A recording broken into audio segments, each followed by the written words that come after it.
Here we have a graph of a function, and we have the graph of the derivative of the function here on the right.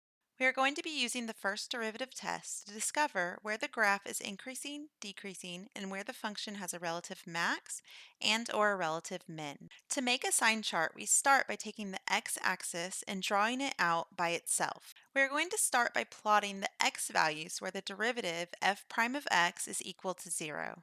When x equals 0, we can see on the top right graph that f prime is 0. So we will plot this point, x equals 0, on the sign chart. At the point x equals -2, the derivative is 0, so we plot -2 on the sign chart. We are going to pick a point from each of these three intervals, plug that point into the derivative, and record if it is positive or negative. From the first interval, we will choose x equals -3. -3 is to the left of -2, and so it is in the green interval. When we plug -3 into the derivative, we get a positive number. So we will record this sign.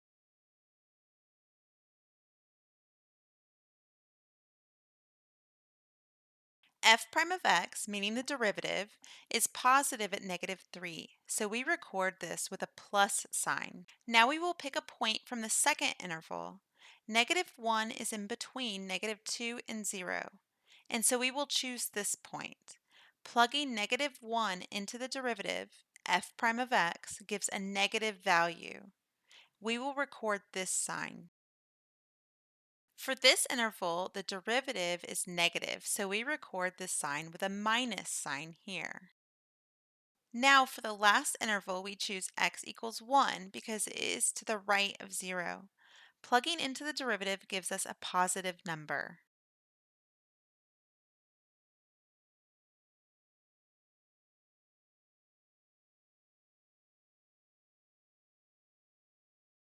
Record this with a plus sign. So in this first interval, we had a positive derivative. And you can see on the graph of the derivative that the graph is above the x-axis, meaning the derivative is positive here for that green interval. In this second blue interval, the derivative is negative. If we look at the graph of the derivative, we can see that it is below the x-axis, meaning it is negative for this blue interval. And looking at that last interval, the yellow interval, we can see again that the graph of the derivative is positive here.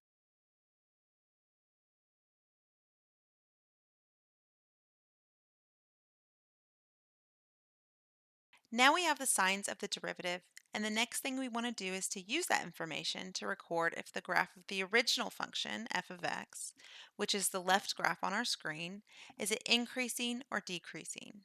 Remember this, the derivative is the slope of the graph. So the sign of the right graph, the derivative graph, tells us about the slope of the left graph.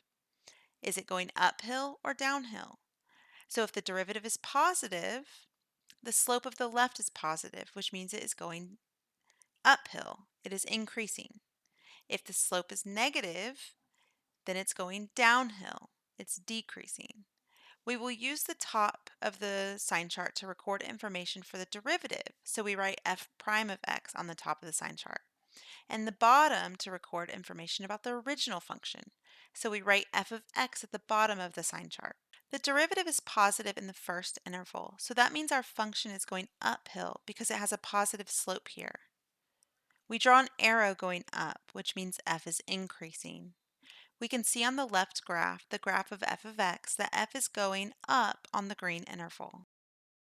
The derivative in the second interval is negative. Negative slope means f is going downhill or decreasing. We draw a down arrow for f to indicate this. We can see on the graph of f of x, the left graph, that the function is going down on the blue interval. The derivative in the last interval is positive, which means f is increasing. So we draw an arrow going up to indicate the function is going uphill here. And again, we can see on the graph of f of x, the graph is in fact going uphill on this interval. At -2, it looks like we have a mountaintop here from the arrows going up and then switching to going down. And so if you think about the graph, it goes up on the left of -2 and then switches to going down. That is going to be a relative max at this point. And at 0, we have a valley, which is a relative min. The graph is going down to the left of 0, and then it switches to going up. If you draw that behavior, you will see that it is a relative minimum. Now we record all of our data. The arrow is going up for the intervals green and yellow. The green interval will go from anywhere to the left of -2 up to -2. So that is negative infinity to -2. The yellow interval starts at x equals 0 and continues on forever to the right. So it is from 0 to infinity. The function is decreasing on the blue, the second interval, which goes between -2 to 0. Our relative max is at x equals -2, and our relative min is at x equals 0. And that is how we use the first derivative test to find the increasing and decreasing intervals and the relative maximum and minimum.